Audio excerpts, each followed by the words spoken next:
კვარაცხელიას მეათე ტიტული. ვის ადარებს კასანო კვარაცხელიას? კაშიას ემოციური დამშვიდობება. ჩემპიონი ქართველები და კომენტარები ეროვნული ლიგის მე-13 ტურის ბოლო შეხვედრიდან. ამ და სხვა საინტერესო სიახლეებისთვის უყურეთ ვიდეოს ბოლომდე. დავიწყოთ საფრანგეთიდან, სადაც ლიგა 1-ის სეზონი დამთავრდა და პარი სენ-ჟერმენმა საჩემპიონო თასი აღმართა. ეს საზეიმო ცერემონია პარიზული დერბის, პარი სენ-ჟერმენისა და პარიზის დაწყებამდე გაიმართა. აღსანიშნავია, რომ ეს ხვიჩა კვარაცხელიას კარიერაში რიგით მეათე ტიტულია. შეგახსენებთ, რომ პარი სენ-ჟერმენმა ჩემპიონობა გასულ ტურში გამარჯვების შემდეგ აინახა. რაც შეეხება დღევანდელ შეხვედრას, რომელიც სატურნირო ცხილზე არანაირ გავლენას არ ახდენდა, პარიზის გამარჯვებით 2-1 დამთავრდა. ქართველმა 58 წუთი ითამაშა და ტრადიციულად აქტიური არ იყო, თუმცა გოლის ეპიზოდში მონაწილეობა მაინც მიიღო. საბოლოოდ კი ლიგა 1-ის ეს სეზონი ქართველმა 8 გოლით და 4 საგოლე გადაცემით დაამთავრა. კვარაცხელიას განსაკუთრებულად გამორჩეული შედეგი ჩემპიონთა ლიგაზე აქვს. უფრო მეტიც, მის შესანიშნავ თამაშზე თითქმის ყოველდღიურად საუბრობენ. მათ შორის ასეთია კვარაცხელიას ერთ-ერთი გულშემატკივარი ანტონიო კასანო, რომელიც აღნიშნავს, რომ ქართველი ოქროს ბურთს იმსახურებს. კვარაცხელია ლეაუზე ბევრად ძლიერია. როდესაც ამას ვამბობდი, ხალხი მეწინააღმდეგებოდა. დღეს უკვე ლუის ენრიკეც ამბობს, რომ ის ერთ-ერთია, ვინც ოქროს ბურთი უნდა მოიგოს. მსოფლიო ჩემპიონატი რომ არ გვიახლოვდებოდეს, ამ ჯილდოს პირდაპირ მას გადავცემდი. თანაც იმის გამო, რასაც ის აკეთებს. არა ტულუზასთან, კიევოსთან ან სან-მარტინესთან. არა, უბრალოდ შეხედეთ, რას ეკეთებს მერვედფინალში, მეოთხედფინალში და ნახევარფინალში. ფიზიკური ძალა, დრიბლინგი, გოლების გატანა, მას ყველაფერი შეუძლია. დღესდღეობით ლუის დიასთან ერთად ის ალბათ საუკეთესო მარცხენა გარემარბია მსოფლიოში. როცა ვამბობდი, რომ უმაღლესი დონის ფეხბურთელი იყო, არავის სჯეროდა, მაგრამ კვარამ ლეაუსთან შედარებით სულ სხვა განზომილება. ამასთან ყველას ნამდვილად არ შეუძლია იმის გაკეთება, რაც მან სერია A-ში თავის პირველ სეზონში შეძლო. ნამდვილად, კვარაცხელიასთვის ოქროს ბურთისთვის ბრძოლაში ერთ-ერთი მთავარი დაბრკოლება ახლა მსოფლიო ჩემპიონატია. თუმცა მანამდე, რა თქმა უნდა, ქართველი ზედიზედ მეორე ჩემპიონთა ლიგის მოგება შეეცდება. 30 მაისს ფინალში პარი სენ-ჟერმენი არსენალს დაუპირისპირდება. სურიკო დავითაშვილი კი სენტ-ეტიენთან ერთად ლიგა 1-ში დასაბრუნებლად ბრძოლას აგრძელებს. ქართველის გუნდმა პლეი-ოფის ნახევარფინალში როდესი პენალტების სერიაში დაამარცხა.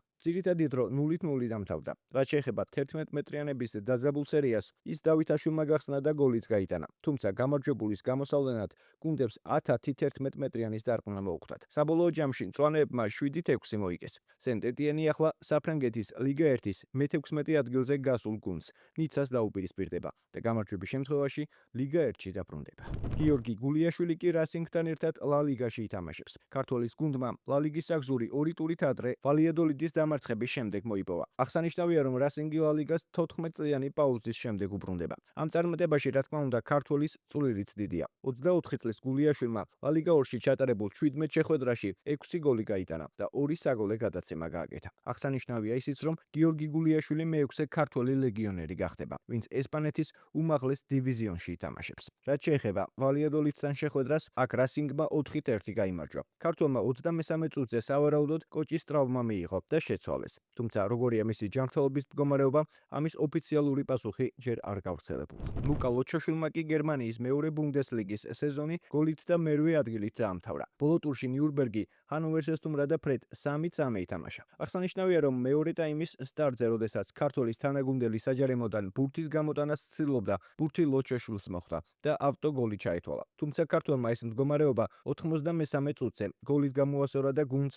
ქულა მოაპოვებინა. შეგახსენებთ, რომ ქართველმა მცველმა ამ სეზონის 33 შეხვედრაში გოლის გატანა 5 ჯერ შეძლო და მეორე ბუნდესლიგაში თავის პოზიციაზე ერთ-ერთი საუკეთესო იყო. გიზი მამაგეიშვილმა კი გრაცის შტურმის რიგებში სადებიუტო გოლი გაიტანა. ავსტრიის ბუნდესლიგის ბოლო ტურში ქართველების შტურმი რაპის დაუპირისპირდა და 2-0 დაამარცხა. თუმცა ჩემპიონობის მოპოვება ვერ შეძლო, რადგან მათმა კონკურენტმა ლასკმა ვენის ავსტრია 3-0 დაამარცხა და შესაბამისად ჩემპიონობაც მოიპოვა. ამ შეხვედრაში ძირითად შემადგენლობაში იყო ოთარ კიტეიშვილი, რომელმაც შეუცვლელად ითამაშა. გიზი მამაგეიშვილი კი შეხვედრაში 62 წუთზე ჩაერთო და სადებიუტო გოლი 92 წუთზე გაიტანა. უნდა აღვნიშნოთ ისიც, რომ ეს სეზონი კიტეიშვილისთვის საუკეთესო იყო, რადგან ქართველი ზედიზედ მე-13 სეზონის საუკეთესო ფეხბურთელი გახდა და 30 შეხვედრაში გატანილი 15 გოლით და 4 საგოლე გადაცემით ტურნირის ბომბარდირიც გახდა. გიზი მამაგეიშვილმა კი 13 შეხვედრაში 1 გოლის და 1 საგოლე გადაცემის გაკეთება მოახერხა. გურამ კაშიამ კი საკლუბო კარიერა დაამთავრა. ეს კი საკმაოდ ემოციური იყო ფეხბურთელისთვის. უნდა აღვნიშნოთ ისიც, რომ როდესაც ქართველი 73 წუთზე შეცვალეს, გულშემატკივრები მის სახელს და გვარს სკანდირებდნენ. შეგახსენებთ, რომ გურამ კაშია სლოვანში 2021 წლიდან თამაშობდა და ყველა ტურნირზე 192 შეხვედრაში 15 გოლი გაიტანა. ამასთან კაშია 5 ჯერ გახდა სლოვაკეთის ჩემპიონი. შეგახსენებთ იმასაც, რომ კაშია 2 ივნის საქართველოს და რუმინეთის ამხანაგურ დაპირისპირებაში ბოლო შეხვედრას ჩაატარებს და სანაკრებო კარიერას დაამთავრებს. ანზორ მექვაბიშვილი კი კრაიოვასთან ერთად რუმინეთის ჩემპიონია. კრაიოვამ საჩემპიონო შეხვედრაში უნივერსიტეტ კლუჟის საკუთარ მოედანზე 5-0 გაანადგურა. ამ შეხვედრაში თავისი გოლი ქართველმაც გაიტანა. შეგახსენებთ, რომ მექვაბიშვილის გუნდმა სეზონში ტიტულების დუბლი გაიფორმა. ქართლის გუნდმა რამდენიმე დღის წინ რუმინეთის თასიც მოიგო. ბოლოს კი ეროვნული ლიგის მე-13 ტურის ბოლო შეხვედრა, რომელშიც სამგურალმა სპაერს უმასპინძლა და ფრედ 0-0 ითამაშა. გიტოვებთ შეხვედრის შემდეგ სამგურალის მთავარი მწვრთნელის გიორგი ონიანის და ფეხბურთელის ლევონ გეგეჭკორის კომენტარს შეხვედრის შემდეგ. თქვენ კი თუ დაგავიწყდათ, დალაიქეთ ვიდეო და გამოიწერეთ არხი.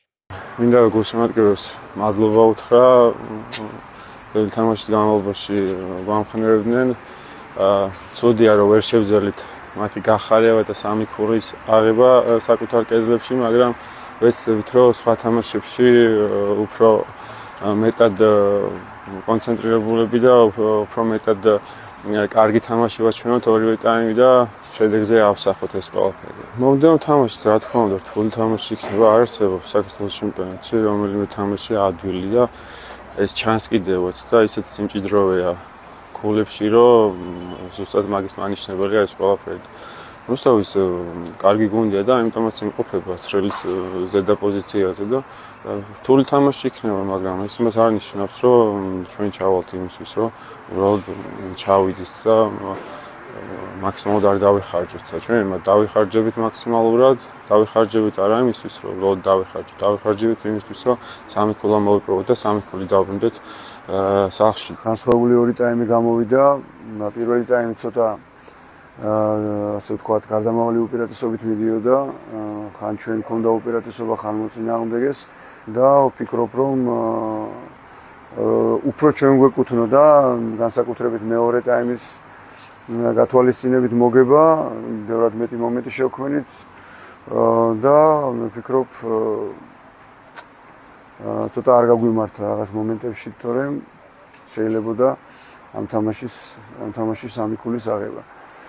კიდევ აღნიშნავ, რომ ამ მეორე ტაიმში და ზოგადად მთლიან თამაში იგრძნობოდა მაყურებლის ძალიან მხურვალე მხარდაჭერა და მადლობა მინდა გადაუხადო მათ ამ მხარდაჭერისთვის და ეს მხარდაჭერა ფეხბურთელებზე ემოციურად დადებითად მოქმედებს და ჩვენს ვფიქრობ შედეგით ვერ დავაფასეთ ეს ყველაფერი, მაგრამ გულიანი თამაში მე მგონი იყო და ყველა ფეხბურთელი ბოლომდე იხარჯებოდა და ეს კიდევ ერთი პოზიტივია და რა ვიცი, ნაბიჯ პირველივე დღეს ვთქვი, რომ გუნდს სტაბილურობა ჭირდება, გუნდს ჭირდება, რომ შედეგობრივადაც თამაშითაც დავასტაბილუროთ და არ იყოს მხოლოდ ან ერთი ტაიმი პირველი ან მეორე ტაიმში ვითამაშოთ კარგად და სტაბილურად ორივე ტაიმის კარგად თამაში უნდა შევძლოთ, რა რომ უფრო შედეგიანები ვიყოთ და მეტი ქულები ავიღოთ რა.